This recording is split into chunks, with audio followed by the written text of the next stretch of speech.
آقای کله گنده تکنیکی که عمدتاً در کانادا استفاده میشه، شامل ایجاد یک سازمان جنایی جعلی توسط پلیس برای جذب مظنونه. اونا وانمود میکنن تصادفی باهاش آشنا شدن و شروع به ایجاد رابطه میکنن. نهایتاً یه شغل پردرآمد پیشنهاد میدن برای فعالیت‌های مجرمانه کوچیک مثل تحویل مواد مخدر و با اون مثل یه فرد آینده‌دار در سازمان رفتار میشه. مظنون نهایتاً به کله گنده رئیس سازمان جنایی جعلی معرفی میشه و در واقع اون آقای کله گنده یه بازجوی ماهره. با تهدید میگه که اطلاعات مجرمانه ای از پلیس دریافت کرده و دستگیریش میتونه کل باند رو به خطر بیاندازه.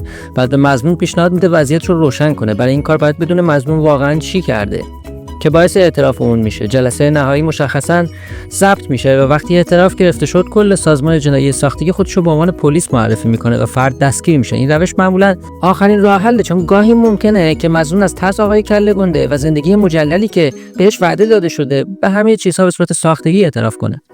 پلیس خوب و پلیس بد که به روش مات و جف هم معروفه. این روش شامل دو نفره که دو رویکرد کاملا متضاد نسبت به فرد بازجویی شده دارن. یکی رفتار خصمانه داره و تهدید میکنه و دیگری رفتار همدلانه تر داره و با وعده پاداش سعی در جلب همکاری متهم داره. پلیس خوب بعد شروع میکنه به دفاع از متهم در برابر تهدیدها و اتهامات و این باعث میشه که متهم احساس کنه میتونه با پلیس خوب همکاری کنه.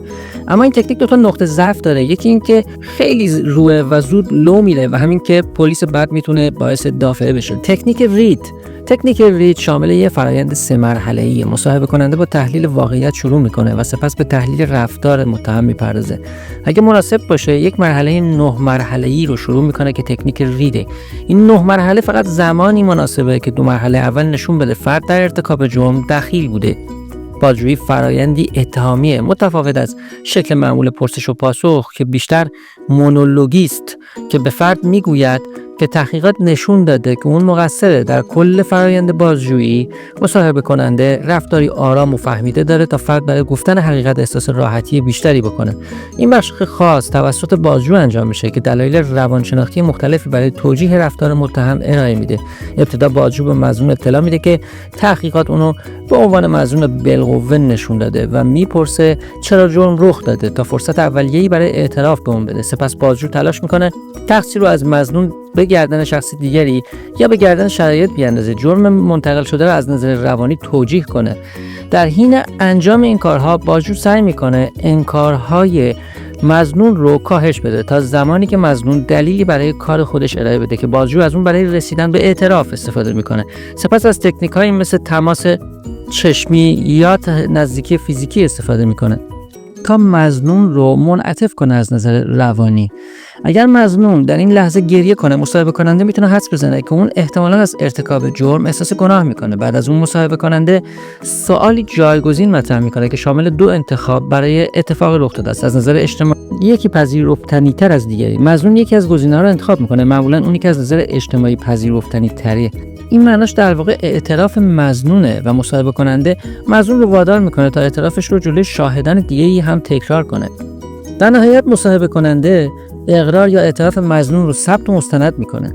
کمینه‌سازی، بیشینه‌سازی، اینها 2 نمونه از یک تاکتیک هستند. در کمینه‌سازی مصاحبه کننده جرم رو کوچکتر از واقعیت جلوه میده تا مظنون راحت‌تر اعتراف کنه، چون فکر میکنه مجازاتش کمتر از حد انتظار خواهد بود. در بیشینه‌سازی بازجو جرم رو بزرگتر جلوه میده و شدیدترین مجازات‌های ممکن رو مطرح میکنه تا متهم باور کنه با اعتراف حکم سبکتری خواهد گرفت. این تکنیک هم بسیار بحث برانگیزه و میتونه به اعترافات دروغین منجر بشه.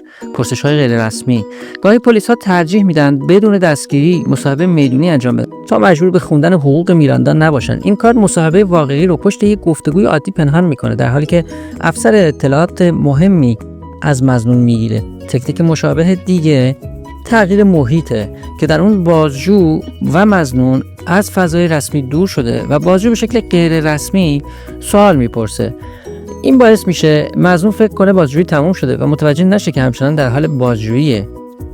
تکنیک مکس: بعد از پاسخ مظنون مصاحبه کننده سکوت کرده و تماس چشمی را حفظ میکنه. این باعث میشه مظنون احساس کنه باید اطلاعات بیشتری بده و هرچی بیشتر حرف بزنه احتمال تناقض با خودش یا شواهد موجود بیشتر میشه. تکنیک صلح یک فرایند 5 مرحله‌ایه که بعد از فهمیدن این که فشار روانی اغلب به اعترافات دروغین منجر میشه ایجاد شد.